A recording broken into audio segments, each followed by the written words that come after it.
আসসালামু আলাইকুম সবাইকে। আশা করি সবাই মহান সৃষ্টিকর্তার অশেষ রহমতে ভালো আছেন। অনেকদিন পর আপনাদের সাথে আজকে আবারও আসতে পেরে আমার খুবই ভালো লাগছে। আশা করি আপনারা যেখানে আছেন, বাংলাদেশের যে প্রান্ত থেকে দেখছেন, প্রত্যেককেই ভালো আছেন। নানান দুঃখ বেদনা জরাজীর্ণর মাঝেও আমরা এখনো বেঁচে আছি এবং নানা প্রতিকূলতার মাঝেও আমরা এখনো পৃথিবীর আলো দেখছি। তার জন্য অবশ্যই আমাদের মহান সৃষ্টিকর্তার প্রতি অশেষ কৃতজ্ঞতা এবং তার প্রতি আমাদের কৃতজ্ঞতা বোধের শেষ নেই। কারণ বাংলাদেশে এই কয়েকদিনের মধ্যে অনেক বড় কিছু ঘটে গেছে, অনেক কিছুই ঘটে যাচ্ছে এবং আমরা সেগুলোর মধ্যে দিয়ে যাচ্ছি। বিশেষ করে যারা চাকরি প্রত্যাশী ভাই ও বোনেরা আছেন, আপনাদের 47তম বিসিএস নিয়ে অনেক কিছুই হচ্ছে। তো এসবের মধ্যেও আবার অনেক সার্কুলার হচ্ছে। বিশেষ করে প্রাথমিক বিদ্যালয়ে যে শিক্ষক নিয়োগ পরীক্ষা, প্রধান শিক্ষক এবং সহকারী শিক্ষক নিয়োগ পরীক্ষা, সেই পরীক্ষা নেয়ার তোড়জোড়ও কিন্তু চালাচ্ছে। আশা করি যে খুব অল্প সময়ের মধ্যেই পরীক্ষাগুলো হয়ে যাবে। তো এখনো যারা আপনারা মনে করছেন যে আপনাদের প্রস্তুতি যথাযথভাবে হয়নি, যথোপযুক্ত হয়নি এবং আপনাদের আত্মবিশ্বাস একটু কম যে আমরা আসলে পারবো কিনা, সেই কাঙ্ক্ষিত যে একটি চাকরি প্রাথমিক বিদ্যালয়ে প্রধান শিক্ষক এবং সহকারী শিক্ষক নিয়োগ পরীক্ষা, সেই চাকরি পরীক্ষার আপনার অবস্থানটা কি এখনো আপনি বুঝতে পারতেছেন না এবং সারা বাংলাদেশে কিন্তু কেউ বসে নেই। সহকারী শিক্ষক নিয়োগ পরীক্ষা প্রায় 11,200 জনকে নিয়োগ দেবে এবং প্রধান শিক্ষক নিয়োগ পরীক্ষায়ও কিন্তু প্রায় 10,000-এর উপরে। তো এই যে বড় প্রায় 22 থেকে 25,000 যে একটা হচ্ছে নিয়োগ হতে যাচ্ছে, আপনার বাংলাদেশে সারা বাংলাদেশ থেকে কিন্তু মোটামুটি প্রায় 4 থেকে 5 লাখের মতো ক্যান্ডিডেট কিন্তু অবশ্যই হবে। ন্যূনতম 4 থেকে 5 লাখ কিন্তু হবে। তো এখন এই 4-5 লক্ষ যে প্রতিযোগী আছে, তাদের মধ্যে আপনার অবস্থানটি ঠিক কোথায়, এটি কিন্তু আপনি যাচাই করতে পারবেন না। কারণ আপনি বাংলাদেশে হয়তোবা কোন একটা প্রত্যন্ত অঞ্চলে আছেন এবং আপনি প্রস্তুতি নিচ্ছেন, তবে হ্যাঁ, আপনি অনেক মেধাবী বা আপনি দিনে হচ্ছে 15 থেকে 16 ঘন্টা ধরে পড়াশোনা করছেন। কিন্তু সবচেয়ে বড় বিষয় কি, যে আমরা শুধু হচ্ছে প্রস্তুতি নিলে হবে না, আমাদের যে প্রস্তুতির যে কৌশল আছে, আপনি কিভাবে প্রস্তুতি নিচ্ছেন, একটি কৌশল দরকার, একটি স্মার্ট একটা হচ্ছে প্রিপারেশন দরকার। তো এই স্মার্ট প্রিপারেশন আপনি কোথা থেকে নেবেন, সেই সমস্ত বিষয়গুলো নিয়েই কিন্তু রূপান্তরের এই স্মার্ট ক্লাসরুম থেকে আজকে আপনাদের সবাইকে স্বাগতম জানাচ্ছি বিশেষ একটি সেশনে। আমি মোহাম্মদ তাওহিদ হোসেন। আশা করি আপনারা শেষ পর্যন্ত আমাদের সাথে থাকবেন, আজকের এই সেশনের সাথে থাকবেন, রূপান্তরের সাথে থাকবেন। এবং আপনি শুধু একা চাকরি পেলে হবে না। আমরা কিন্তু আসলে সমাজবদ্ধ হয়ে বসবাস করছি, আত্মীয় স্বজন পাড়া প্রতিবেশী সবার মাঝে বসবাস করছি। আমাদের প্রত্যেককে নিয়ে কিন্তু ভাবা উচিত। এই পৃথিবীতে মহান আল্লাহ তাআলা আমাদেরকে পাঠিয়েছেন শুধু নিজের জন্য না, শুধু নিজের ভালো থাকার জন্য না, পাশাপাশি আমাদের কিন্তু পারিপার্শ্বিক যারা আছে, আমাদের যে সার্কেল আছে, তাদেরকে নিয়েও আমাদের ভালো থাকতে হবে। তাই আপনারা যারা হচ্ছে এই সেশনটি দেখছেন, শুধু আপনি একা একা দেখছেন এমনটি করবেন না। শুধু আপনি একা দেখলে হবে না, আপনার আশেপাশে যারা আছে প্রত্যেককেই যেন এই সেশনটি দেখতে পারে, তার জন্য আপনাকে যে কাজটি করতে হবে সেটি হচ্ছে আমাদের রূপান্তরের ফেসবুক পেজে গিয়ে সেখানে শেয়ার অপশন চালু আছে, আপনারা সেখান থেকে শেয়ার করতে পারবেন এবং আপনাদের নিজ নিজ ফেসবুক অল থেকে শেয়ার করতে পারবেন। সেই সঙ্গে হচ্ছে যারা আপনাদের বিভিন্ন প্রশ্ন থাকে, আপনাদের মনে বিভিন্ন সময় বিভিন্ন প্রশ্নের হচ্ছে প্রশ্ন উদিত হয়, আপনারা কিন্তু আমাদের রূপান্তরের ফেসবুক পেজে কিন্তু আপনারা সরাসরি প্রশ্ন করতে পারবেন। এবং আজকের এই সেশনটি নিয়ে আপনাদের যদি কোনো কনফিউশন থাকে কিংবা আপনাদের মনে যদি কোনো প্রশ্ন থেকে থাকে, তাহলে এই ক্লাস লাইভ চলাকালীন সময়ে কিন্তু আমাদের ফেসবুক পেজে এই লাইভের কমেন্টস সেকশনে গিয়ে কিন্তু আপনি কমেন্ট করতে পারবেন এবং সেখানে আশা করি আমরা আপনাদের সেই কাঙ্ক্ষিত যে উত্তর সেটি দেওয়ার চেষ্টা করব। আর সবচেয়ে বড় বিষয়, আপনারা আমাদের এই সেশনটির সাথে থাকুন এবং আশা করি উপভোগ্য একটি সেশন হবে এবং আপনারা শেষ পর্যন্ত আমাদের সাথে থাকবেন। এবং সর্বশেষ আরেকটি রিকোয়েস্ট, আজকে সেশনটি দয়া করে আপনারা একটু শেয়ার দিবেন। যাই হোক, আমি আর এক্সট্রা কথায় যাব না। দেখেন, আমাদের 7টা থেকে শুরু হওয়ার কথা ছিল, কিন্তু টেকনিক্যাল কিছু সেটআপের কারণে আমরা 10 মিনিট লেট করে ফেলেছি। তো দেখেন, আজকে হচ্ছে সাম্প্রতিক ও বাংলাদেশের অর্থনীতি। আমি বেশ কয়েকটা সেশনে, যেহেতু আপনাদের প্রত্যেকটা সপ্তাহে কোনো না কোনো নিয়োগ পরীক্ষা হচ্ছে, তো আমি প্রাথমিক বিদ্যালয়ের শিক্ষক নিয়োগের জন্য যে আমাদের সিগনেচার ব্যাচ আছে, সেই সিলেবাস ধরে ধরেই আমি হচ্ছে টপিকগুলো কাভার করার চেষ্টা করি। আমরা যারা রূপান্তরের যারা আছি আপনাদের সাথে লাইভে আড্ডা দিচ্ছি বা সেশন করছি, প্রত্যেকেই চেষ্টা করছে যে আমরা প্রাথমিক বিদ্যালয়ে যে সিলেবাস যে বিষয়টি আছে সেটি কভার করার চেষ্টা করছি। আমাদের সিগনেচার ব্যাচের সাথেও আমরা সেই কাজগুলোই করছি, এবং রূপান্তর সবসময় মানবিক এবং মানবিক অবস্থান এবং জায়গা থেকে ফ্রি যে লাইভ সেশন সেগুলো অব্যাহত রেখেছে। তো আমরা সেখানেও কিন্তু সেই বিষয়গুলো তুলে ধরার চেষ্টা করি। তবে এর মাঝেও প্রত্যেকটা সপ্তাহে প্রতি শুক্রবার এবং শনিবার প্রত্যেকটা সপ্তাহে কিন্তু নিয়োগ পরীক্ষা হচ্ছে, এবং সেই নিয়োগ পরীক্ষার জন্য আপনাদের একটু হালনাগাদ আপডেট তথ্য দেওয়ার জন্য আমি প্রত্যেকটা সেশনের শুরুতেই সাম্প্রতিক বিষয়গুলো নিয়ে একটু একটু আলোচনা করার চেষ্টা করি। আজকেও কিন্তু সেই সাম্প্রতিক বিষয় দিয়ে কিন্তু আমরা শুরু করব। তারপরে যে আজকের নির্ধারিত টপিক বাংলাদেশের অর্থনীতি, সেটি নিয়ে কিন্তু আমরা কি করব, সেটি নিয়ে কিন্তু আমরা সেদিকে যাব। ঠিক আছে? তো দেখেন, বাংলাদেশে আজকে ক্লাসের শুরুতেই একটু হচ্ছে মানে আশঙ্কার কথা বা একটু বিশেষভাবে শুরু করেছি যে দুঃখ, রোগ, শোক, জীর্ণ, জড়তা সবকিছুর মধ্যেও আমরা বেঁচে আছি এবং দুনিয়ার আলো দেখছি। এর একটাই কারণ, সম্প্রতি ঘটে যাওয়া ভূমিকম্প। 21শে নভেম্বর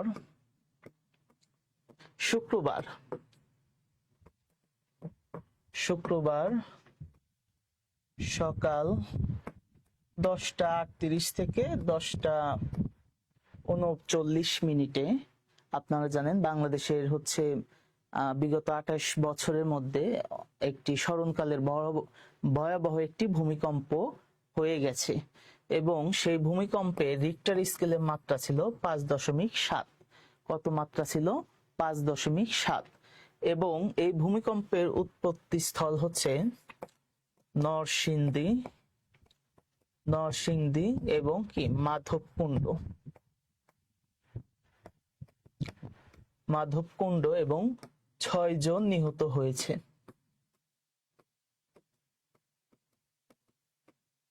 তো দেখেন, বাংলাদেশের সাথে সাম্প্রতিক বিষয় দিয়ে যদি শুরু করি, তাহলে সবচেয়ে যে বিষয়টি আমাদের মানে হচ্ছে চোখে দৃশ্যমান হয় বা আমাদের মননে মগজে স্থিরভাবে এখন আটকে আছে, সেটি হচ্ছে ভূমিকম্প, যেটি 21শে নভেম্বর শুক্রবার সকাল 10টা 38 বাংলাদেশের নরসিংদী এবং মাধবকুণ্ড এই জায়গায় উৎপত্তি স্থল ছিল। 5.7 মাত্রায় ভূমিকম্পটি হয়, এবং তাতে কি 6 জন মানুষ নিহত হয়, অর্থাৎ মারা যায়।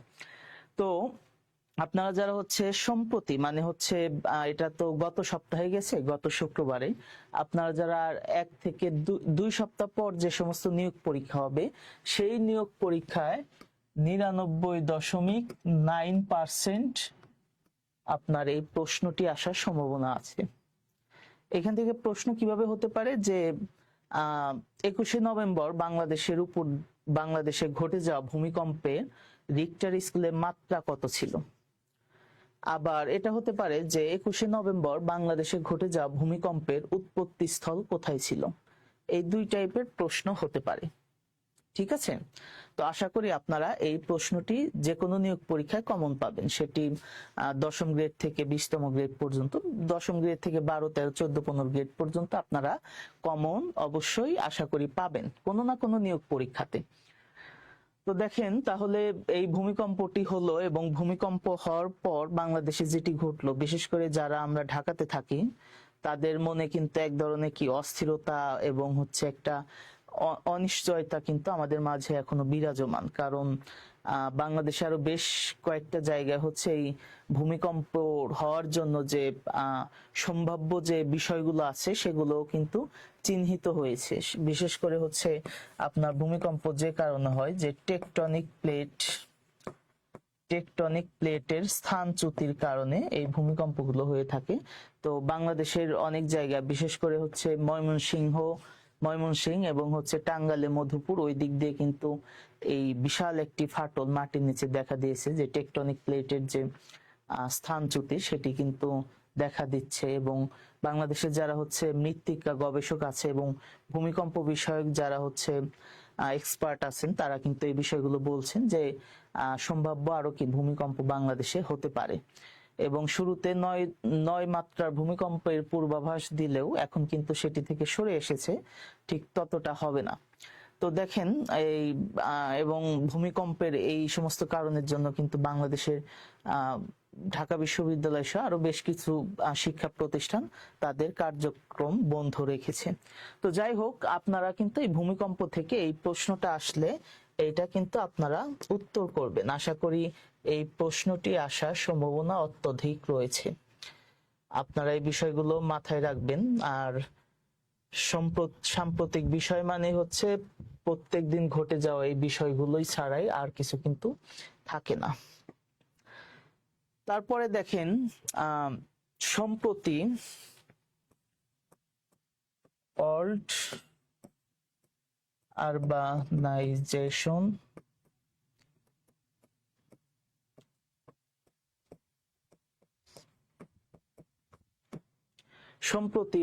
আরবানাইজেশন প্রসপেক্টাস 2025 তার একটি সমীক্ষা, তার একটি রিপোর্ট প্রকাশ করেছে এবং এই রিপোর্টটি আজকে প্রকাশিত হয়েছে।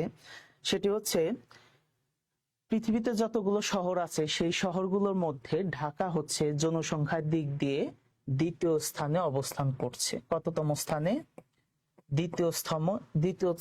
দ্বিতীয়তম স্থানে কি করছে? অবস্থান করছে। এবং এই ঢাকা শহরে, আপনার আমার বসবাসকৃত এই ঢাকা শহরে 3,60,00,000 মানুষ কি করছে? বর্তমানে বসবাস করছে। তাহলে ওয়ার্ল্ড আরবানাইজেশন প্রসপেক্টাস 2025-এর যে একটি সংস্থা আছে, এই রিপোর্টে তারা ঢাকা শহরকে সারা পৃথিবীর মধ্যে যতগুলো শহর আছে জনসংখ্যা সবচেয়ে জনবসতিপূর্ণ বা ঘনবসতিপূর্ণ সেই শহরের তালিকায় ঢাকা শহর কততম স্থানে আছে? দ্বিতীয়তম স্থানে আছে। কততম? দ্বিতীয়তম স্থানে আছে। এবং এই ঢাকা শহরের লোক সংখ্যা 3,60,00,000। কত? 3,60,00,000। ওয়ার্ল্ড আরবানাইজেশন প্রসপেক্টাস 2025 অনুসারে প্রথম স্থানে আছেন হচ্ছে ইন্দোনেশিয়ার রাজধানী জাকার্তা।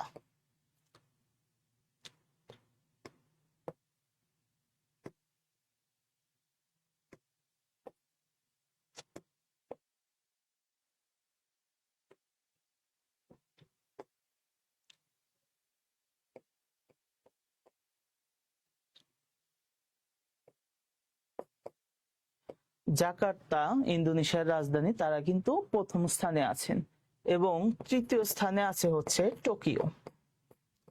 তৃতীয় স্থানে কে আছে? তৃতীয় স্থানে আছে হচ্ছে টোকিও। তাহলে ওয়ার্ল্ড আরবানাইজেশন প্রসপেক্টাস অনুযায়ী বাংলাদেশ সারা পৃথিবীর মধ্যে জনবসতিপূর্ণ একটি শহর হচ্ছে দ্বিতীয়তম স্থানে আছে, সেটি হচ্ছে ঢাকা। সেখানে হচ্ছে আমরা দেখতে পাচ্ছি 3,60,00,000 মানুষ বসবাস করে। প্রথম স্থানে আছে জাকার্তা ইন্দোনেশিয়ার রাজধানী এবং তৃতীয় স্থানে আছে কি? টোকিও। তাহলে আপনাদের যেটি প্রশ্ন হতে পারে এখান থেকে, এই প্রশ্নটি প্রায় আপনার হচ্ছে 90% আসার সম্ভাবনা আছে যে কোনো একটি নিয়োগ পরীক্ষায়। এবং আগামী 2-3 সপ্তাহের মধ্যে যে নিয়োগ পরীক্ষাগুলো হবে 3 সপ্তাহ পর, সেখানে কিন্তু এই প্রশ্নটি আসার সম্ভাবনা আছে যে ওয়ার্ল্ড আরবানাইজেশন প্রসপেক্টাস 2025 অনুযায়ী ঢাকা পৃথিবীর জনবসতিপূর্ণ শহর হিসেবে কততম স্থানে আছে? সেটি হচ্ছে দ্বিতীয়তম স্থানে আছেন। তো এই বিষয়টি হচ্ছে আপনারা একটু মাথায় নিয়ে যাবেন এবং খেয়াল রাখবেন। আর বাস্তবিক অর্থে ঢাকার যে অবস্থা, ঢাকাতে যে মানে হচ্ছে লোক সংখ্যা বর্তমানে, এটা আসলে বলার মতো না আর কি। হ্যাঁ, এটা আসলে বলার ভাষা বা কোনোভাবে ব্যাখ্যা বিশ্লেষণ করার মতো না। ঢাকার যে আয়তন এবং ঢাকার যে হচ্ছে আহ কি বলবো পারিপার্শ্বিকতা বা পরিবেশ, সর্বোচ্চ 20 থেকে 30 লক্ষ মানুষ বসবাস করলে ভালো হয় এবং সর্বোচ্চ 50 লক্ষ মানুষ বসবাস করলে এই ঢাকা শহরটা মোটামুটি একটা ভালো অবস্থানে থাকবে। তো সেই জায়গা থেকে আমরা চলে গেছি হচ্ছে 3,60,00,000-এ। তাহলে বোঝেন কি অবস্থা, যেটি হচ্ছে 1.5 বছর আগেও আপনার হচ্ছে আজকে আমরা নেমে গেছি দ্বিতীয়তম স্থানে। 1.5 বছর আগেও এটা কত নবমতম স্থানে ছিল। তো যাই হোক, আমাদের বিষয় সেটা না, আমাদের বিষয় হচ্ছে তথ্য মনে রাখা। কেমন আছে, কিভাবে আছি, এ সমস্ত বিষয় আসলে আপনারা যারা হচ্ছে সরকারি চাকরি করবেন এবং একসময় পলিসি মেকার হবেন, আপনারা এটা হচ্ছে আপনারাই তখন বুঝতে পারবেন আসলে কি হচ্ছে, কি করা উচিত।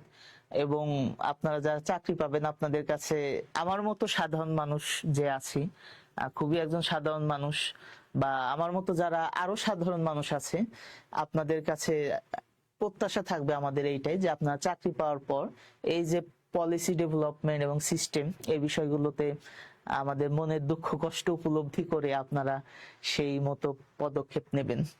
যাই হোক, তারপরে দেখেন বাংলাদেশে গণভোট হতে যাচ্ছে আবার। এই 2026-এর যে ফেব্রুয়ারিতে নির্বাচন হবে, অন্তর্বর্তীকালীন সরকারের প্রধান উপদেষ্টা প্রফেসর ডক্টর মোহাম্মদ ইউনূস তিনি কিন্তু ঘোষণা দিয়েছেন যে জুলাই সনদেও সেই বিষয়টি উল্লেখ আছে যে যেদিন হচ্ছে বাংলাদেশের 'ত্রয়োদশতম জাতীয় সংসদ নির্বাচন হবে, সেদিনই হচ্ছে গণভোট হবে। তো এই গণভোট হওয়ার জন্য একটি হচ্ছে গণভোট অধ্যাদেশ জারি করা হয়, ঠিক আছে? তো সেই গণভোট অধ্যাদেশ জারি করা হয় 25শে নভেম্বর এবং এটি হচ্ছে 67 নং অধ্যাদেশ। এটি হচ্ছে 67 নং অধ্যাদেশ।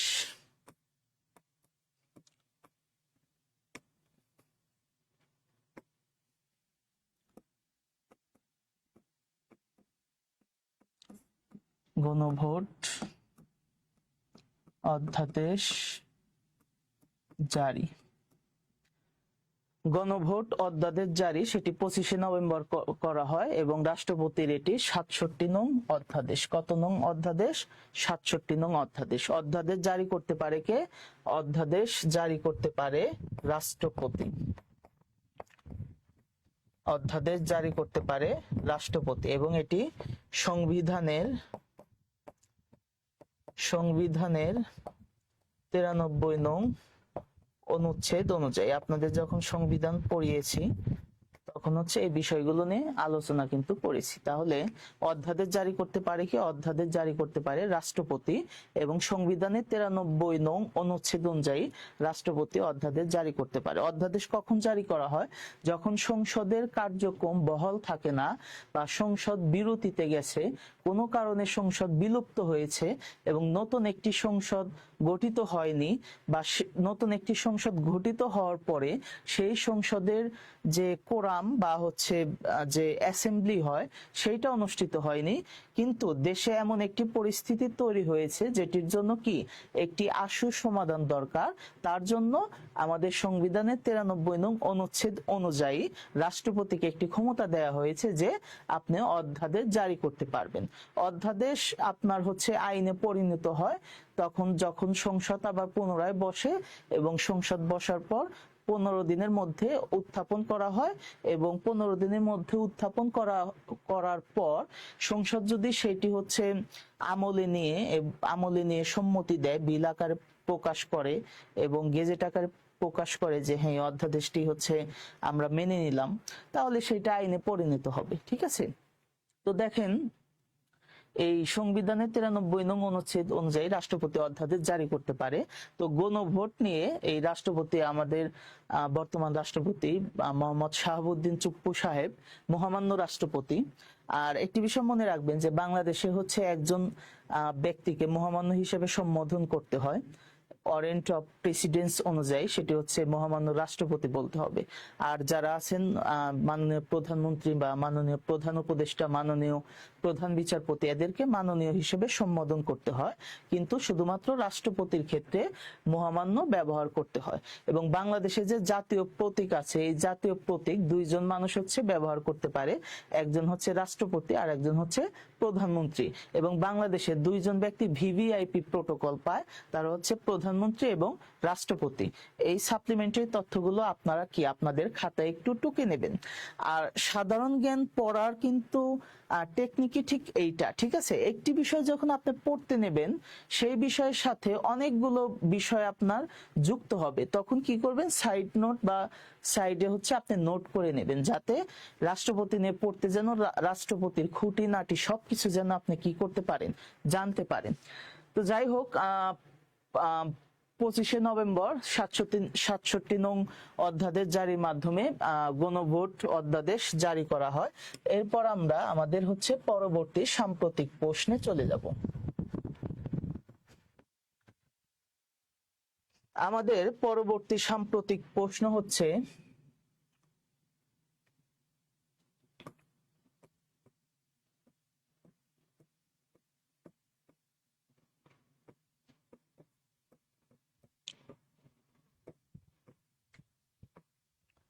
Postal vote BD. Postal vote BD এই বিষয়টা কি?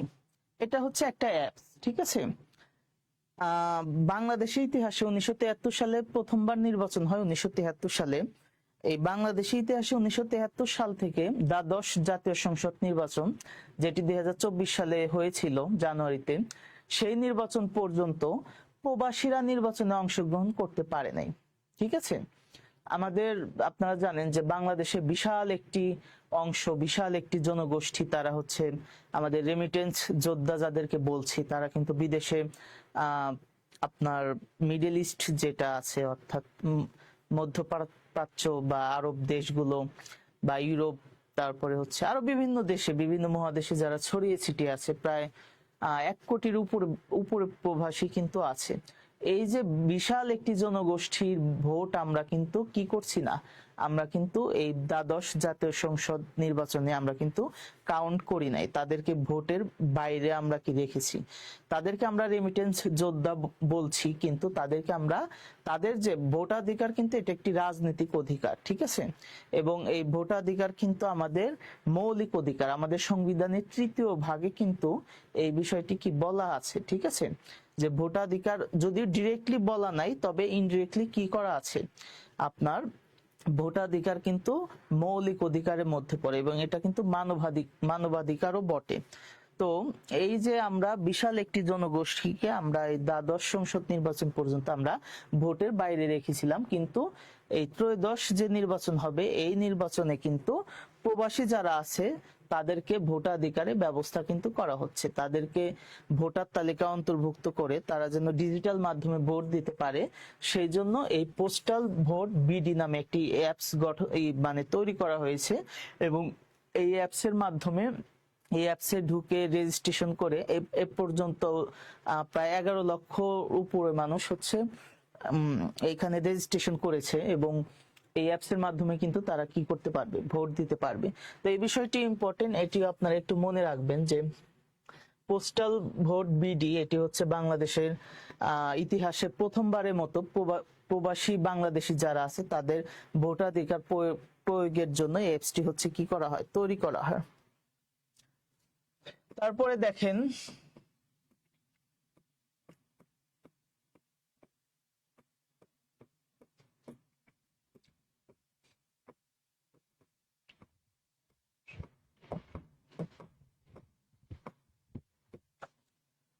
এইবার হচ্ছে আপনাদের সবার প্রিয় যেটা, সেটা হচ্ছে খেলাধুলা, এবং খেলাধুলার মধ্যে যেটি আছে সেটি হচ্ছে ক্রিকেট।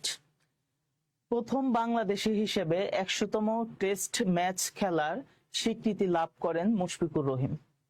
কে করেন? মুশফিকুর রহিম, প্রথম বাংলাদেশী হিসেবে। এবং তিনি হচ্ছে বিশ্বের প্রায় সেরা, মানে হচ্ছে 10 জনের মধ্যে মুশফিকুর রহিম মানে স্থান করে নিয়েছেন। তো বাংলাদেশের মধ্যে হচ্ছে প্রথম প্রথম বাংলাদেশি হিসেবে 100তম টেস্ট ম্যাচ খেলে কে? মুশফিকুর রহিম। সেটি হচ্ছে মিরপুরে আয়ারল্যান্ডের বিপক্ষে, এবং সেই ম্যাচে তিনি 106 রান করেন। তো আপনাদের এই প্রশ্নটি প্রায় আপনার হচ্ছে 99% হচ্ছে পসিবিলিটি আছে যে এই প্রশ্নটি যে কোনো নিয়োগ পরীক্ষায় আপনাদের কি আসবে। তো 100তম টেস্ট ম্যাচ খেলেন হচ্ছে মুশফিকুর রহিম আয়ারল্যান্ডের বিপক্ষে মিরপুরে। এই বিষয়টি হচ্ছে আপনারা মনে রাখবেন। এখান থেকে প্রশ্ন আসবে আপনাদের এইভাবে যে বাংলাদেশে প্রথম 100তম টেস্ট ম্যাচ খেলা স্বীকৃতি অর্জনকারী খেলোয়াড়ের নাম কি বা ক্রিকেটারের নাম কি, সেটি আপনারা বলবেন মুশফিকুর রহিম।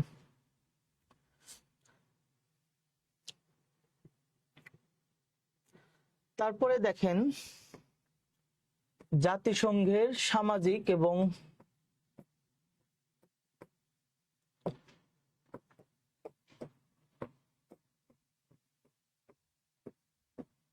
জাতিসংঘের অর্থনৈতিক ও সামাজিক সংস্থা তারা হচ্ছে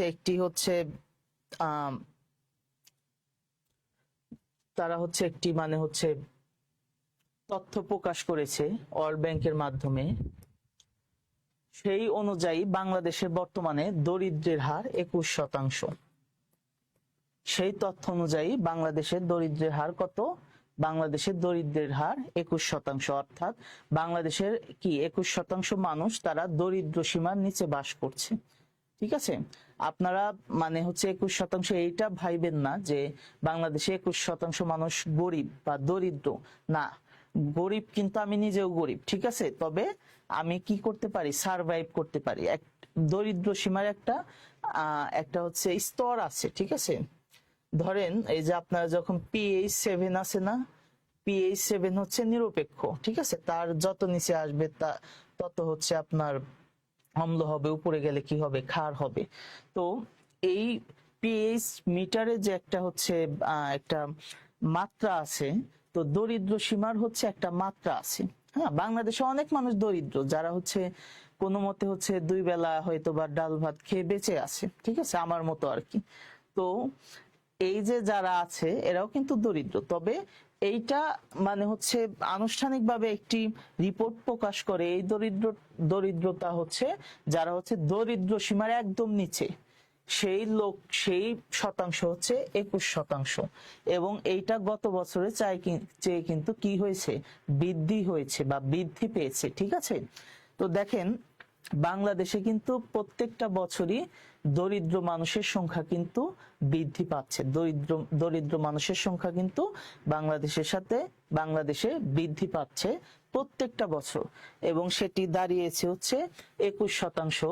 এবং বাংলাদেশে বর্তমানে দরিদ্রের সংখ্যা বা গরিব মানুষের দরিদ্র সীমার নিচে যারা বসবাস করছে তাদের সংখ্যা প্রায় 3,60,00,000। অর্থাৎ ঢাকাতে যতজন মানুষ বাস করে ঠিক ততজন মানুষই কি মানে হচ্ছে একই মানে হচ্ছে গাণিতিক নাম্বারিং এ একই মানে হচ্ছে মানুষ কি দরিদ্র সীমার নিচে বসবাস করছে।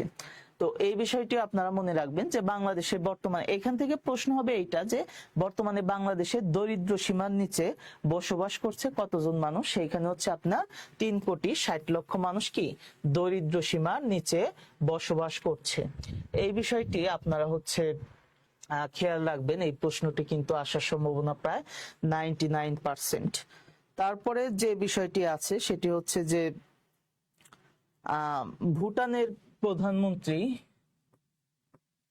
শেরিং তবকে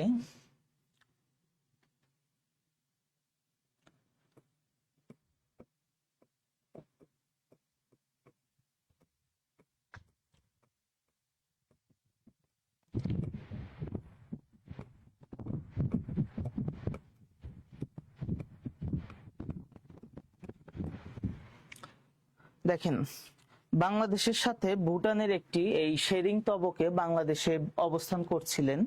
তো তিনি বাংলাদেশে সফরে এসেছিলেন। সেই সফরে একটি হচ্ছে মানে হচ্ছে গুরুত্বপূর্ণ একটি চুক্তি হয়, সেটি হচ্ছে কুড়িগ্রাম এবং গেলুফু মাইন্ডফুলনেস, যেটি হচ্ছে মিয়ানমারের একটি সীমান্তবর্তী অঞ্চল এবং বাংলাদেশের কুড়িগ্রাম। এখানে কি হবে, একটা হচ্ছে বর্ডার হবে এবং এই বর্ডারের মাধ্যমে কি হবে, পণ্য সামগ্রী কি করা হবে, পণ্য সামগ্রী সহজেই কি খালাস করা হবে, অর্থাৎ আমদানি রপ্তানি কিন্তু করা হবে। এই বিষয় নিয়ে একটি চুক্তি স্বাক্ষরিত হয় এবং আরো কিছু চুক্তি স্বাক্ষরিত হয়, যেমন ভুটানের সাথে বাংলাদেশের ঔষধ যে আছে, এই বাংলাদেশ ভুটানকে হচ্ছে বাংলাদেশের ফার্মাসিউটিক্যালস কোম্পানিগুলো থেকে ঔষধ হচ্ছে তারা বাংলাদেশ রপ্তানি করবে এবং ভুটান বাংলাদেশ থেকে আমদানি করবে। এবং আরো বেশ কিছু দাবি ভুটানের শেরিং তবকে প্রধানমন্ত্রী করেছেন, যে বাংলাদেশের যারা হচ্ছে ভুটানের প্রধান মানে হচ্ছে ভুটান থেকে যারা বাংলাদেশে পড়তে আসে মেডিকেলে, তাদের জন্য যেন সিট বাড়ানো হয় এবং সেটা 36% পর্যন্ত সেটা কিন্তু বৃদ্ধি করা হয়েছে। এবং আপনারা জানেন যে ভুটানের সাবেক প্রধানমন্ত্রী লোটে শেরিং তিনি কিন্তু ময়মনসিংহ মেডিকেল কলেজের ছাত্র ছিলেন, ঠিক আছে। তো এই যে আমাদের মেডিকেল সাইডের যে একটি মানে হচ্ছে কোলাবোরেশন বা পারস্পরিক যে সমঝোতা, সেটি কিন্তু ভুটানের সাথে হচ্ছে এবং সেই সাথে ভুটান বাংলাদেশকে কৃষি, তারপরে হচ্ছে শিল্প, এই সমস্ত বিষয়ে কি করবে, বাংলাদেশকে হচ্ছে সহযোগিতা করবে মর্মে কি চুক্তি হয়েছে। আর ভুটান কিন্তু আমাদের দক্ষিণ এশিয়ার একটি দেশ এবং সার্কভুক্ত একটি দেশ এবং ভুটানে কিন্তু হাসিকে, আমরা যে হাসি, সেই হাসিকে হচ্ছে ভুটানের শিল্প হিসেবে ঘোষণা করা হয় এবং ভুটান কিন্তু প্রথম কার্বন কি প্রভাব মুক্ত দেশ। হ্যাঁ, দক্ষিণ এশিয়া মহাদেশের মধ্যে হচ্ছে কার্বন প্রভাব মুক্ত প্রথম দেশ কিন্তু ভুটান, ঠিক আছে। কার্বন প্রভাব মুক্ত প্রথম দেশ কিন্তু ভুটান, অর্থাৎ ভুটানে কিন্তু কার্বন নিঃসরণের হার খুবই কম, ঠিক আছে। এবং ভুটানে প্রকাশ্যে ধূমপানকে নিষিদ্ধ করা হয়েছে। এই যে আমরা যারা রাস্তায় বিড়ি সিগারেট খাই, ওপেনে খাচ্ছি, পাবলিক প্লেসে খাচ্ছি, বা যখন যেখানে খুশি সেখানেই খাচ্ছি, ঠিক আছে, অনেকে টয়লেটেও খায়। তো এই যে বিষয়গুলো আছে যে আমরা যারা বাংলাদেশে আছি, আমরা কিন্তু সরাসরি আমরা প্রকাশ্যে ধূমপান করি। যদি বাংলাদেশে তামাকজাত দ্রব্য নিয়ন্ত্রণ আইন আছে, প্রকাশ্যে ধূমপান করলে একটি শাস্তির কথা বলা আছে, তারপরে আমরা কিন্তু করছি। কিন্তু ভুটানকে কিন্তু সেই প্রভাব থেকে মুক্ত রাখা হয়েছে, যে ভুটানে প্রকাশ্যে ধূমপান নিষিদ্ধ। তো যাই হোক, এই ছিল হচ্ছে আজকের সাম্প্রতিক বিষয়ের আলোচনা। আপনারা হচ্ছে বিষয়গুলো দেখবেন। এখন আমরা যে আমাদের মূল টপিক, সেই টপিকটা হচ্ছে বাংলাদেশের অর্থনীতি, সেই বিষয়গুলো নিয়ে হচ্ছে আমরা এখন আগাবো, আমাদের মেইন টপিকে ঢুকবো। তো আজকের যে সাম্প্রতিক আলোচনাগুলো ছিল খুবই গুরুত্বপূর্ণ, আপনারা কিন্তু হচ্ছে বিষয়গুলো হচ্ছে মনে রাখবেন।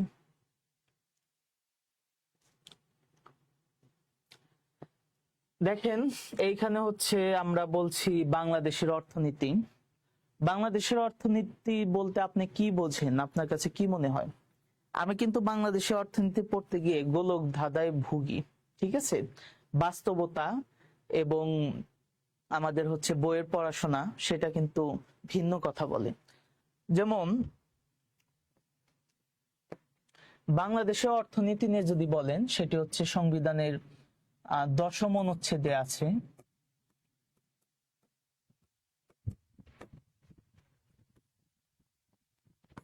সমাজতন্ত্র। সংবিধানের 10ম অনুচ্ছেদে কি আছে? সমাজতন্ত্র। অর্থাৎ সংবিধানের 10ম অনুচ্ছেদে কোড আনকোড করে বলছি, সেখানে বলা আছে যে সাম্য ভিত্তিক বা সমতা ভিত্তিক সমাজ প্রতিষ্ঠা করতে হবে, কোন রকম বৈষম্য কি থাকা যাবে না, এবং বাংলাদেশের অর্থনৈতিক ব্যবস্থা হবে সমতা ভিত্তিক, কোড আনকোড। এভাবেই কিন্তু আমাদের 10ম অনুচ্ছেদে বলা আছে, ঠিক আছে। তো দেখেন, এই যে আমাদের সংবিধান, আমাদের এই 10ম অনুচ্ছেদ, এটা কিন্তু রাষ্ট্র পরিচালনার মূল নীতির বিষয়ে বলা আছে। রাষ্ট্র পরিচালনার মূল নীতি, fundamental principal of state policy, ঠিক আছে। এই যে 15তম সংশোধনীতে কিন্তু এই বিষয়টি ছিল যে সেখানে গণভোট বাদ দেয়া হয় এবং গণভোট বাতিল করে সংবিধানের 15তম সংশোধনীতে কিন্তু এই যে মানে এইগুলাকে বলা হয় হচ্ছে বেসিক স্ট্রাকচার, ঠিক আছে, রাষ্ট্র পরিচালনার যে মূলনীতি, এইগুলা কি বাতিল করা যাবে না। তো সেই 10ম অনুচ্ছেদে সমাজতন্ত্র দ্বারা বাংলাদেশে কি সাম্যভিত্তিক এবং হচ্ছে বৈষম্য হীন একটি অর্থনৈতিক ব্যবস্থা গড়ে তুলতে আমাদের কি বলেছেন। এটা আমাদের সংবিধান, যেটাকে রাষ্ট্র পরিচালনার মূল দলিল বলা হয়, এবং যেটি হচ্ছে একটি রাষ্ট্রের ভিত্তি মূল হিসেবে আমরা কি ধরে নেই, বা আমরা হচ্ছে একটি ভিত্তিমূল। সেখানে বলা আছে আমাদের রাষ্ট্র ব্যবস্থা হচ্ছে সমাজতন্ত্র। কিন্তু আমরা বাস্তবে কি দেখি?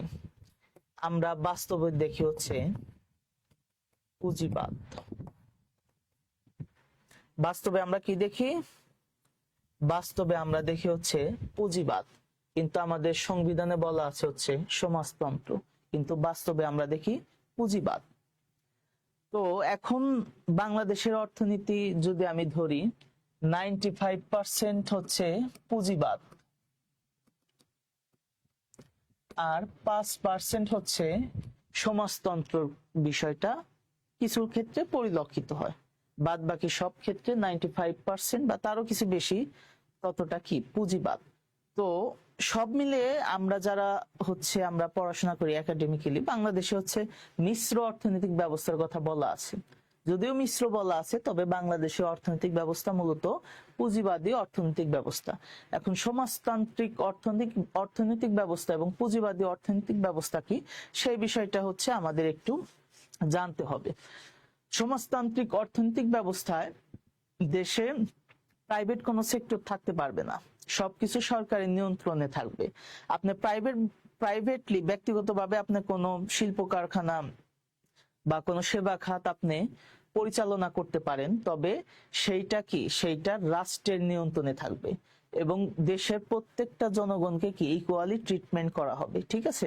আপনার 5 তলা বাড়ি আছে, আমার হচ্ছে আকাশের উপরে ছাদ নাই, এরকম হবে না। এটা হচ্ছে সমাজতান্ত্রিক অর্থনৈতিক ব্যবস্থা, সেইটাই বলে। এবং আপনারা জানেন সমাজতন্ত্রের যিনি জনক, তিনি হচ্ছে কার্ল মার্কস। তার একটি বিখ্যাত গ্রন্থ আছে ডাস ক্যাপিটাল, সেইটা হচ্ছে সমাজতন্ত্রের যে ফান্ডামেন্টাল বিষয়গুলো সেখানে স্পষ্ট করা আছে, আমরা সেদিকে যাব না। আর পুঁজিবাদী অর্থনৈতিক ব্যবস্থা হচ্ছে এইখানে হচ্ছে প্রতিযোগিতামূলক অর্থনৈতিক ব্যবস্থা। এইখানে ব্যক্তিগত সম্পদ সেটা ব্যক্তির অধীনেই থাকবে, এবং যে যত হচ্ছে পয়সা খাটিয়ে বিনিয়োগ করে যে যত ইনকাম করতে পারবে, সে তত বড়লোক হবে, ধনী হবে, এবং রাষ্ট্র তাকে হচ্ছে ইন্টারফেয়ার করবে না যে হ্যাঁ আপনি হচ্ছে 50 কোটি টাকার বেশি আপনি রাখতে পারবেন না বা মালিক হতে পারবেন না। তবে হ্যাঁ, তাকে তার যে ব্যবসা বাণিজ্য, তার যে ইনকাম, তার উপর রাষ্ট্রকে একটি ট্যাক্স দিতে হয়, সেটি ভিন্ন বিষয়, তবে এই ক্ষেত্রে কোনো বাধা থাকবে না। তো এইটাই মূলত হচ্ছে পুঁজিবাদী অর্থনৈতিক ব্যবস্থা এবং সমাজতান্ত্রিক অর্থনৈতিক ব্যবস্থার যে পার্থক্য, সে বিষয়ে খুবই সংক্ষিপ্ত আপনাদের মাঝে উপস্থাপন করলাম। এখন বাংলাদেশের অর্থনৈতিক ব্যবস্থা যদি ধরেন, বাংলাদেশের অর্থনৈতিক ব্যবস্থা একাডেমিক্যালি আমরা বলি মিশ্র অর্থনৈতিক ব্যবস্থা, কিন্তু বাস্তবিক প্র্যাকটিসে যদি দেখি তাহলে দেখব পুঁজিবাদ। শুধু পুঁজিবাদ না, আমার ব্যক্তিগত অপিনিয়ন হচ্ছে, এটা আবার আপনারা হচ্ছে প্লিজ আপনারা এটা সিরিয়াসলি নেবেন না, বা আপনারা নিজেদের মধ্যে নেবেন না। আমার পার্সোনাল অপিনিয়ন হচ্ছে, বাংলাদেশের পুঁজিবাদের উপরে যদি থাকে পুঁজিবাদ, ক্যাপিটালিজম, ঠিক আছে, সেইটা হচ্ছে বাংলাদেশের অর্থনৈতিক ব্যবস্থা। যাই হোক, আমরা সেইখান থেকে ফিরি। এবার হচ্ছে আমাদের অর্থনৈতিক ব্যবস্থা নিয়ে আমরা মোটামুটি একটি ধারণা দেওয়ার চেষ্টা করলাম। এখন আমরা আমাদের স্লাইডে যে পড়াশোনাগুলো আছে সেটা আমরা হচ্ছে একটু দেখি। দেখেন, অর্থনীতির জনক হচ্ছে অ্যাডাম স্মিথ। অ্যাকাউন্টিং বা অর্থনীতির জনক বলা হয় অ্যাডাম স্মিথকে, হিসাব বিজ্ঞানেরও জনক বলা হয়। তো অ্যাডাম স্মিথ হচ্ছে, তিনি অর্থনীতির জনক। প্রত্যেক কিছুরই একটি জনক আছে, সেই জনক হচ্ছে অ্যাডাম স্মিথ অর্থনীতির। এবং অর্থনীতির আলোচ্য বিষয় হচ্ছে সম্পদ প্রাপ্তি ও তার যথাযথ ব্যবহার। অর্থাৎ আপনি সম্পদ কোথা থেকে পাচ্ছেন এবং সেই সম্পদের যথাযথ ব্যবহার করে আপনি কিভাবে ইউটিলাইজেশন করছেন, বা কত প্রফিট করছেন বা কত লস করছেন, এই সমস্ত বিষয় নিয়ে কি অর্থনৈতিক ব্যবস্থা কি করে আলোচনা করে। তারপর দেখেন, দারিদ্র্যের দুষ্ট চক্র ধারণার প্রবক্তা অধ্যাপক মার্কস। অধ্যাপক মার্কস হচ্ছে দারিদ্র্যের দুষ্ট চক্রের প্রবক্তা। আর দারিদ্র্যের পঞ্চদত্তের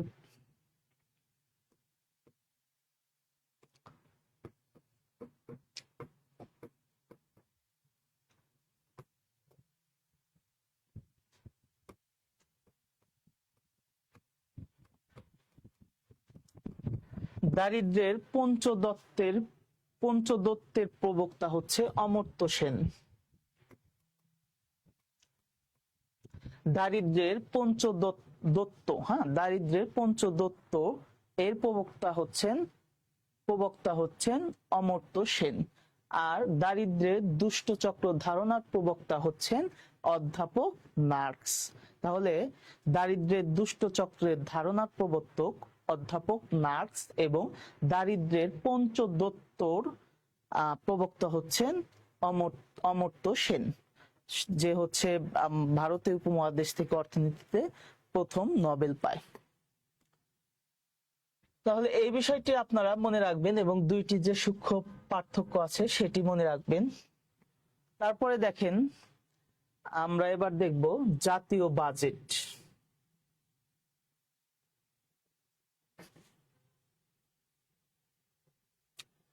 জাতীয় বাজেটে দেখেন প্রথমে আছে বাজেট হচ্ছে দুই ধরনের। বাজেট প্রধানত দুই প্রকার, সুষম বাজেট এবং অসম বাজেট। সুষম বাজেট কি এবং অসম বাজেট কি? সুষম বাজেট হচ্ছে, আপনি বাজেট তো বোঝেন যে এক বছরে হচ্ছে যে আয় ব্যয়ের হিসাব, সেটা হচ্ছে বাজেট, ঠিক আছে। আমরা যেমন শিক্ষাবর্ষের একটা বর্ষ আছে জানুয়ারি থেকে ডিসেম্বর, বাজেটের একটা বর্ষ আছে যে এটা 2025 সাল, 2025 সালে জুন থেকে নিয়ে 2026 সালে জুলাই পর্যন্ত এই এক বছরে বাংলাদেশ কোন সেক্টরে কোন খাতে কত টাকা ব্যয় করবে সেই বিষয় নিয়েই হচ্ছে কি একটি মানে হচ্ছে পরিকল্পনা, অর্থনৈতিক পরিকল্পনা বা রূপরেখা দেয়া হয় যে বাংলাদেশ এই সেক্টরের থেকে আয় করবে।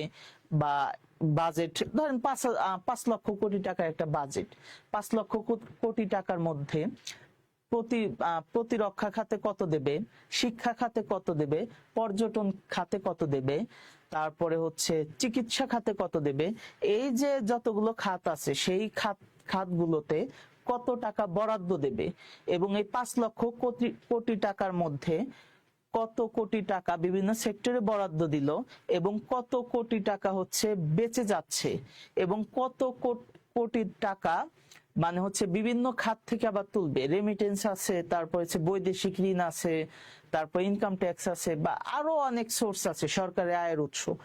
এবং বাজেটে একটি বিশাল আকারের ঋণ থাকবে, বাজেট ঘাটতি থাকবে। এই সমস্ত বিষয় নিয়ে কি করা হয়? এই সমস্ত বিষয় নিয়ে হচ্ছে এক বছরের জন্য একটি বাজেট প্রণয়ন করা হয়।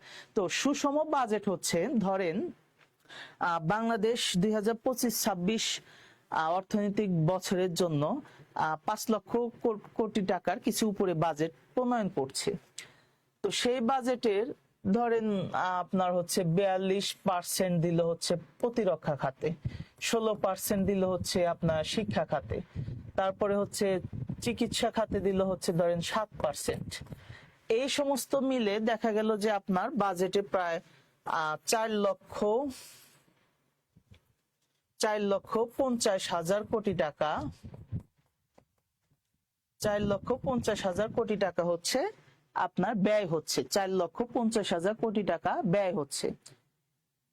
এখন এই 4,50,000 কোটি টাকা ব্যয় হইল, এইটা তো ব্যয়, আয় করবে কোথা থেকে?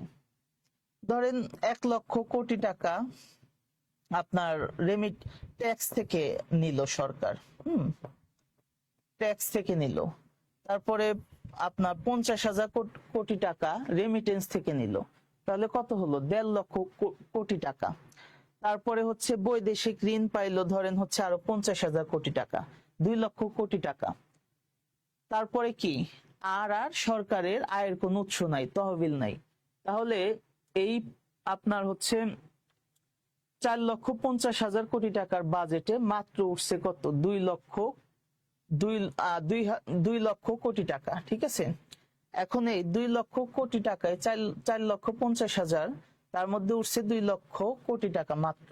তাহলে এখনো 2,50,00,000 কোটি টাকা বাজেটে ঘাটতি আছে। এইটা হচ্ছে আপনার অসম বাজেট, অর্থাৎ আপনার ব্যয়ের যে আয় বা বাজেটের যে হচ্ছে মানে অর্থ, সেইটা মানে কি অর্ধেকেরও কম। ঠিক আছে, মোট ব্যয়ের অর্ধেকেরও কম যদি আপনার বাজেটে ঘাটতি থাকে সেটিকে আমরা অসম বাজেট বলবো। কিন্তু এখানে যদি দেখা গেল যে 5 লক্ষ কোটি টাকার বাজেটে 4,50,000 কোটি টাকা হচ্ছে খরচ হচ্ছে, এবং দেখা গেল আপনার হচ্ছে আরো 50,000 কোটি টাকা কিন্তু বেঁচে যাচ্ছে, এবং দেখা গেল মোটামুটি আপনার হচ্ছে 4,20,000 কোটি টাকা হচ্ছে আপনার সরকার বিভিন্ন খাত থেকে ম্যানেজ করতে পারছে।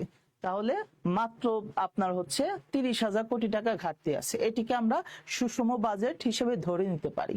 তাহলে বাজেট দুই প্রকার, সুষম এবং অসম বাজেট। এই বিষয়টা কি আশা করি আপনারা বুঝতে পেরেছেন।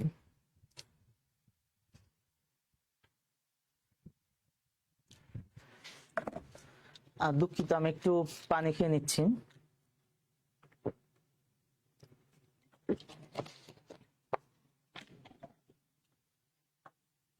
তারপরে দেখেন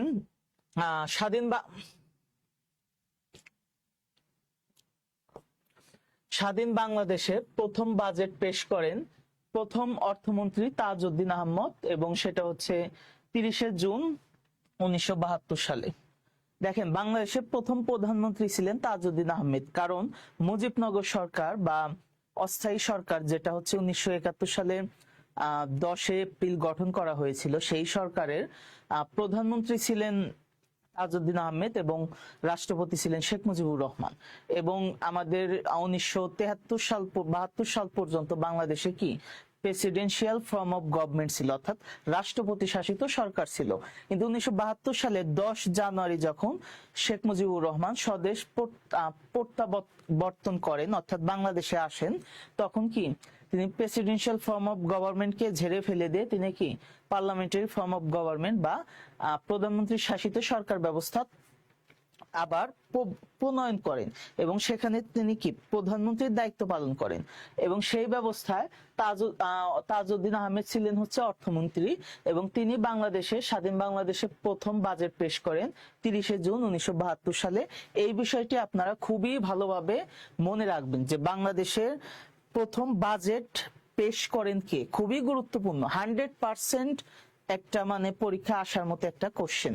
ঠিক আছে, তারপরে দেখেন জাতীয় বাজেট বেশি পেশ করেছেন কে, এম এ মুহিত, অর্থাৎ আবুল মাল আব্দুল মুহিত এবং হচ্ছে এম সাইফুর রহমান। তারা উভয়ে কি মোট 12 বার বাজেট পেশ করেছেন। ঠিক আছে, এই প্রশ্নটিও আপনার হচ্ছে পরীক্ষার আসার মতো যে বাংলাদেশের সবচেয়ে বেশি বাজেট পেশ করেছেন কি। ইতিমধ্যে বহু এর আগে আসছে, আমি 19 সাল থেকে দেখছি এই প্রশ্নটা বারবার রিপিট হচ্ছে, তো ভবিষ্যতে আসার সম্ভাবনা আছে। আগে ছিল শুধু সাইফুর রহমান, এখন কি এম এ মোহিত যুক্ত হয়েছে।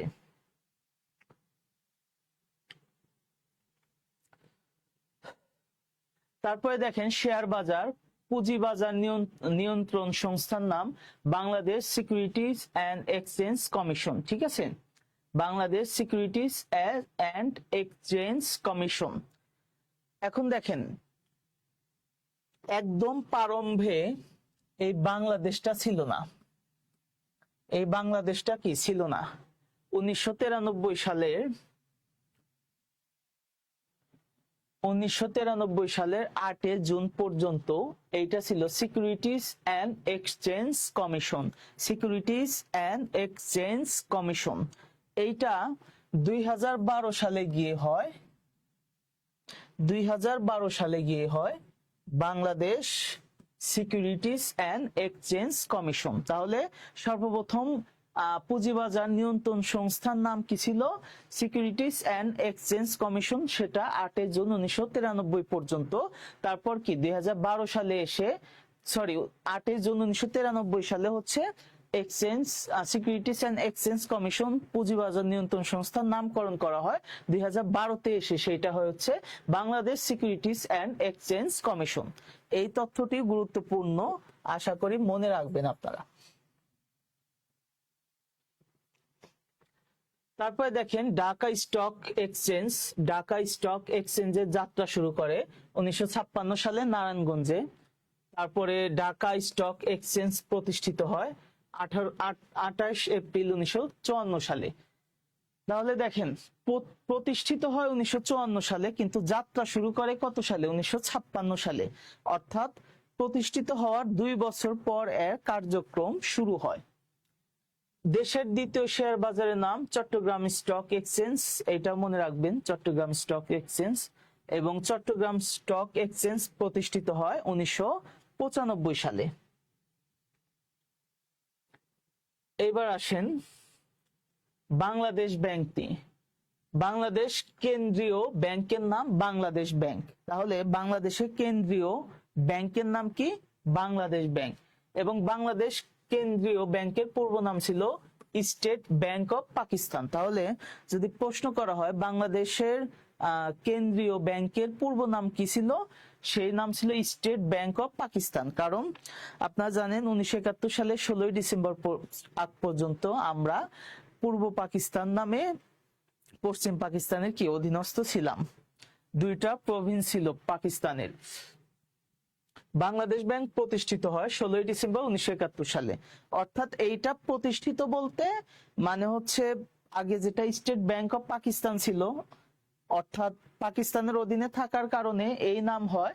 16 ডিসেম্বরে যখন স্বাধীন হইলাম তখন কি এই নাম বাদ দিয়ে বাংলাদেশ ব্যাংক হয় আর কি। ঠিক আছে, অর্থাৎ কাঠামোগত যে মানে স্ট্রাকচার আর কি, কাঠামোর যে আছে ব্যাংকের যে লোকবল বা হচ্ছে যে কার্যক্রম, মানে সবকিছু একদম ছিল, জাস্ট সাইনবোর্ডের নামটা শুধু চেঞ্জ হয়েছে।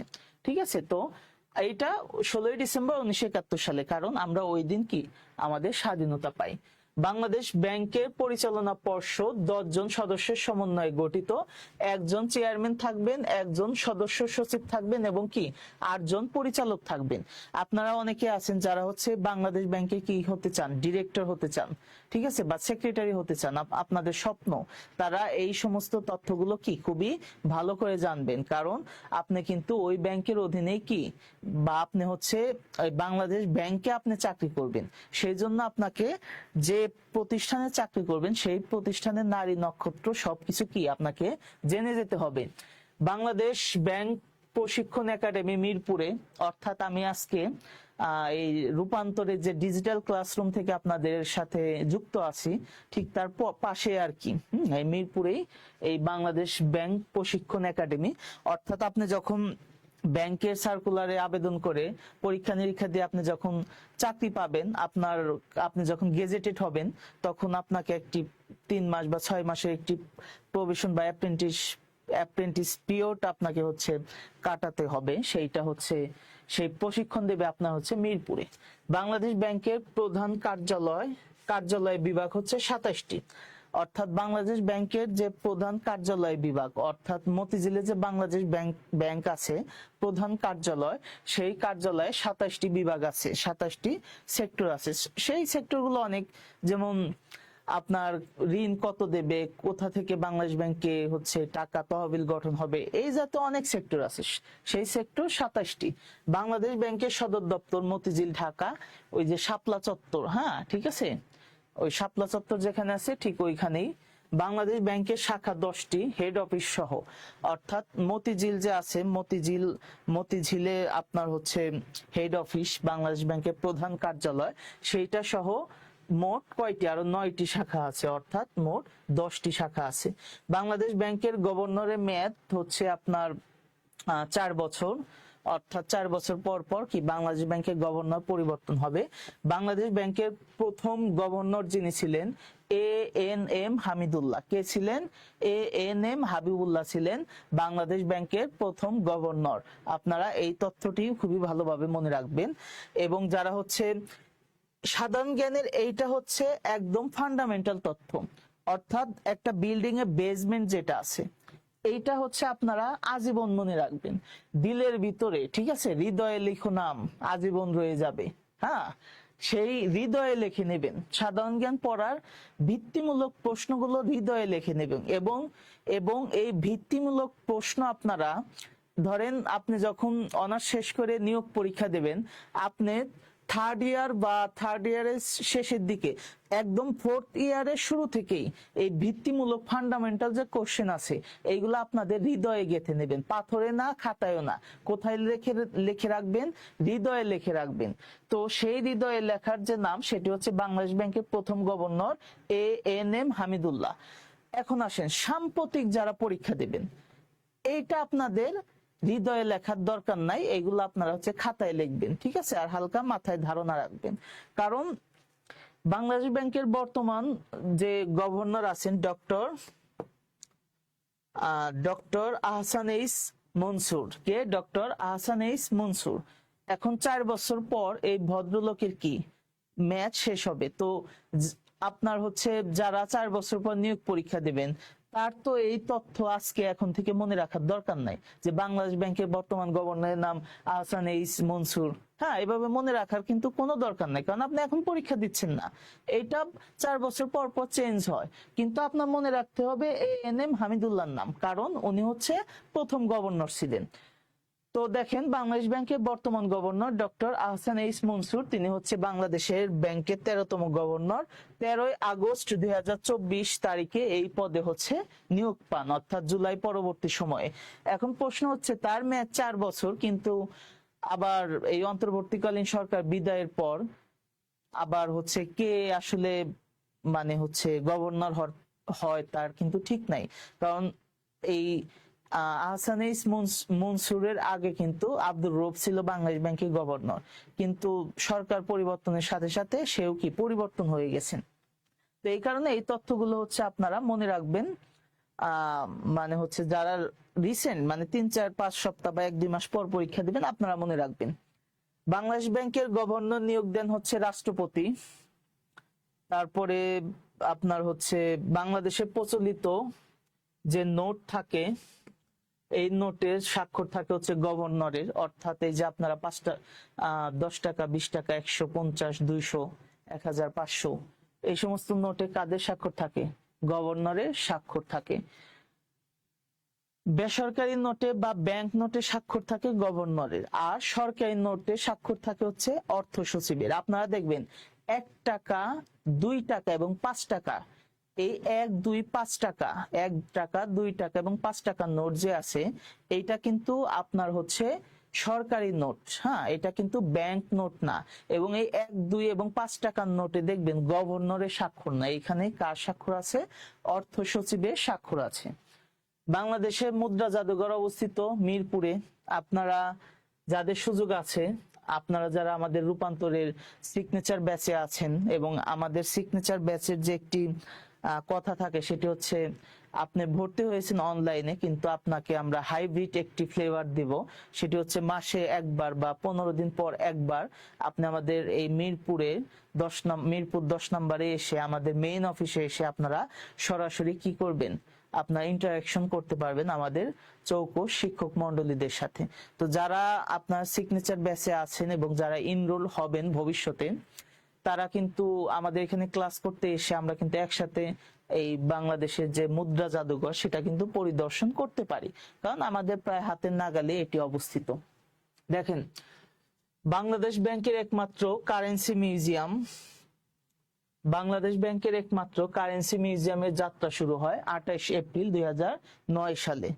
অর্থাৎ এই যে মিরপুরে অবস্থিত এই যে আপনার হচ্ছে মুদ্রা জাদুঘর, সেটির যাত্রা শুরু হয় 28 এপ্রিল 2009 সালে। উপমহাদেশে ব্যাংকিং ব্যবস্থা চালু হয় মুঘল আমলে। উপমহাদেশে ব্যাংকিং, যদি আপনাদের এই প্রশ্নটা খুবই গুরুত্বপূর্ণ, প্রত্যেকটা বিশেষ মানে ম্যাক্সিমাম বিশেষ পরীক্ষা এবং আপনার 10ম গ্রেড থেকে শুরু করে 15তম গ্রেড পর্যন্ত যতগুলো নিয়োগ পরীক্ষা আছে, আমি বারবার দেখছি যে বাংলাদেশে ব্যাংকিং ব্যবস্থা চালু করে কারা, বা বাংলাদেশে ব্যাংকিং ব্যবস্থা চালু হয় কখন? সেটা হচ্ছে মুঘল আমলে। বাংলাদেশের বৃহত্তম বাণিজ্যিক ব্যাংক সোনালী ব্যাংক PLC, ঠিক আছে। বাংলাদেশের প্রথম বেসরকারি ব্যাংক হচ্ছে আরব বাংলাদেশ ব্যাংক লিমিটেড, অর্থাৎ বাংলাদেশের প্রথম বেসরকারি ব্যাংক কোনটা? আরব বাংলাদেশ ব্যাংক লিমিটেড, এবং বর্তমানে এটির নাম হচ্ছে AB ব্যাংক।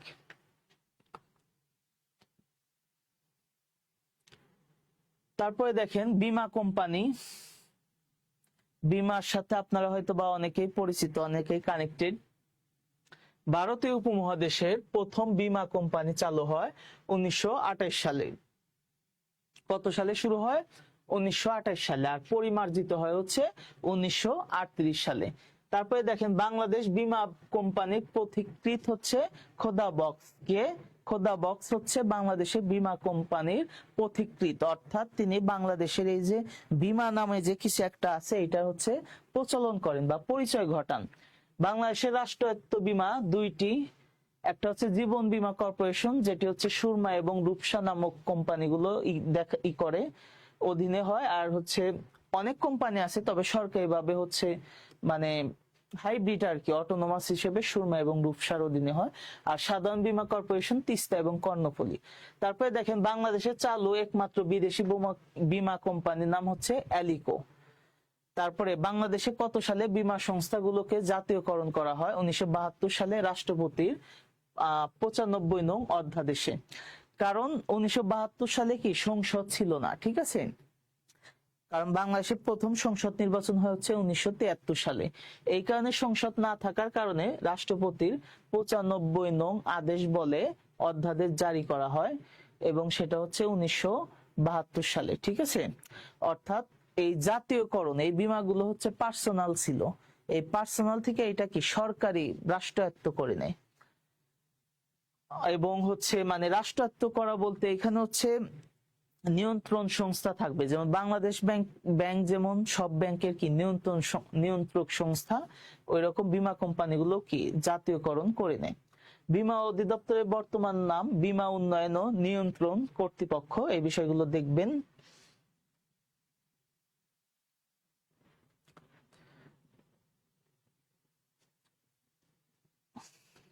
তারপরে দেখেন বাংলাদেশের মুদ্রা ব্যবস্থা।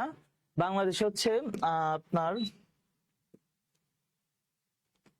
দুই প্রকার নোট আছে, একটা হচ্ছে সরকারি নোট, একটা হচ্ছে ব্যাংক নোট। একটা হচ্ছে সরকারি নোট, একটা হচ্ছে ব্যাংক নোট। এখন সরকারি নোট কোনগুলো? যেটা আমি বলেছি যে সরকারি নোট হচ্ছে 1 টাকা, 2 টাকা এবং 5 টাকা। কত? 1, 2 এবং 5 টাকা, যেটাতে হচ্ছে আপনার অর্থ সচিবের স্বাক্ষর থাকে। আপনারা এখন যারা আমাদের লাইভ দেখছেন, আপনাদের কাছে যদি 1 টাকা, 2 টাকা বা 5 টাকার নোট যদি থাকে, তাহলে ওই নোটটা বের করে দেখেন যে ওইখানে অর্থ সচিবের সিগনেচার আছে, স্বাক্ষর আছে।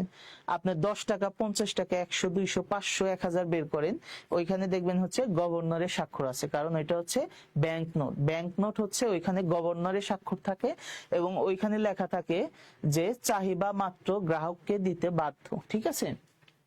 তো দেখেন সরকারি নোট ও ব্যাংক নোট ইস্যু করে বাংলাদেশ ব্যাংক, স্বাক্ষর থাকে গভর্নরের এবং বিনিময়যোগ্য। আর 1, 2 টাকার কয়েনকে বলা হয় সরকারি কয়েন। উপমহাদেশের সর্বপ্রথম মুদ্রা আইন পাশ হয় 1835 সালে, যেটা হচ্ছে আপনার লর্ড ক্যানিং, তিনি হচ্ছে এই উপমহাদেশে মুদ্রা ব্যবস্থা প্রচলন করেন। এবং বাংলাদেশের প্রথম নোট প্রথা চালু হয় 1972 সালে 4 মার্চ। দেশের নোট প্রচলন করেন বাংলাদেশ ব্যাংক। তো আজকের অর্থনীতির উপরে এতটুকুই মানে হচ্ছে আপনাদের প্রাথমিক ধারণা দেওয়ার একটি প্রচেষ্টা ছিল। তো আশা করি অর্থনীতি বিষয়ে যে আপনাদের পরীক্ষায় আসার মতো বা এই তথ্যগুলোর উপর ভিত্তি করে যেন আপনি আরো ডিপলি আপনার কাছে যে বইটি থাকুক না কেন সেখান থেকে যেন আপনি পড়তে পারেন, সেই বিষয়ে একটি সম্যক ধারণা দেওয়ার প্রচেষ্টা কিন্তু আজকের সেশনে ছিল। আশা করি আপনারা অনেক উপকৃত হয়েছেন এবং ভবিষ্যতেও রূপান্তরের পেজ থেকে অনেক লাইভ হবে, আপনারা আশা করি সেখান থেকে উপকৃত হবেন। এবং আমাদের পেজে সংযুক্ত থাকার জন্য রূপান্তর লিখে আমাদের পেজে ফলো দিয়ে রাখবেন। সেই সঙ্গে আমাদের ক্লাসগুলো যারা মিস করে যাচ্ছেন, আপনারা হচ্ছে ইউটিউবে আমাদের বিশেষ রূপান্তর নামে একটি চ্যানেল আছে, সেটি সাবস্ক্রাইব করার মাধ্যমে ইউটিউব থেকে আমাদের এই ক্লাসগুলো দেখে নিতে পারবেন। আর সবচেয়ে গুরুত্বপূর্ণ যে বিষয়টি, যে আপনি সারা বাংলাদেশ থেকে অনেক মানুষ পরীক্ষা দেবে, আপনার অবস্থানটি ঠিক কোন জায়গায় সেইটি যাচাইয়ের জন্য হলেও কিন্তু আপনাকে কি কোনো না কোনো কোচিং এর সাথে কি যুক্ত থাকতে হবে। তো আমাদের ব্যক্তিগতভাবে আমার সবার প্রতি উদাত্ত আহ্বান থাকবে যে আপনারা রূপান্তরের সাথে একটিবার নিজেকে সম্পৃক্ত করে দেখেন। আপনারা অনেকে অনেক জায়গায় ভর্তি হয়েছেন, অনেক টাকা হচ্ছে ফুরিয়েছেন। আমরা বুঝি যে আমরা যারা হচ্ছে অনার্স বা মাস্টার শেষে যারা আম, মানে হচ্ছে কর্মহীন আছি, আমরা আমাদের ব্যথাগুলো কিন্তু আপনাদের ব্যথাগুলো কিন্তু আমরা বুঝি, কারণ আমরাও সেই সময় পার করে মানে হচ্ছে এসেছি, বা হচ্ছে এখনো অনেকেই আমাদের মানে হচ্ছে আশেপাশে অনেককেই দেখি যারা হচ্ছে আমরা এখনো পার করতে পারি নাই। ঠিক আছে, তো আপনাদের এই টাকা অবশ্যই বিফলে যাবে না। আমরা সর্বোচ্চ আপনাদেরকে নিজের ভাই এবং বোন মনে করে আপনাদের সাথে সব সময় কিন্তু লেগে থাকার চেষ্টা করছি এবং থাকবো। তো আমাদের সিগনেচার ব্যাচ চলমান আছে, আপনারা আমাদের এখানে এনরোল হতে পারেন এবং আমাদের উপর সম্পূর্ণ আস্থা এবং ভরসা করতে পারেন। আমরা আশা করি রূপান্তর আপনাদের আস্থার মর্যাদা এবং মান অবশ্যই রাখবে। তো সামনেই হয়তো বা পরীক্ষা হবে, পরীক্ষা নেওয়ার জন্য একটু তোড়জোড় করছে ইতিমধ্যে, মানে হচ্ছে হল বা আরো আনুষঙ্গিক যে বিজি প্রেস থেকে প্রশ্ন ছাপানো, এই সমস্ত বিষয় নিয়ে কিছু কিছু কার্যক্রম শুরু হওয়ার পথে আর কি, এরকম কথা শোনা যাচ্ছে। তো এই যে কয়েক মাস, 2 মাস বা 3 মাস বা 4 মাস সময় পান, আপনার এই সময়টাকে কাজে লাগান, আমাদের সাথে যুক্ত থাকেন। আমাদের টিম সব সময় আপনাকে সহযোগিতা করবে, পাশে থাকবে, এবং বিজয়ের শেষ হাসি যেন আপনারা হাসতে পারেন সেই লক্ষ্যে কিন্তু আমাদের প্রচেষ্টা অব্যাহত আছে। আমরা আপনাদের সাথে হাসতে চাই বিজয়ের মঞ্চে। আশা করি আপনারা আমাদের সাথে যুক্ত থাকবেন, আমাদের পাশে থাকবেন। আমরা ইনশাল্লাহ আপনাদের পাশে থাকব। দেখা হবে বিজয়ে। সবাই ভালো থাকেন, প্রত্যেকের সুস্বাস্থ্য, দীর্ঘায়ু এবং সাফল্যমণ্ডিত জীবন কামনা করে আজকের মতো এখানেই শেষ করছি। আসসালামু আলাইকুম, আল্লাহ হাফেজ।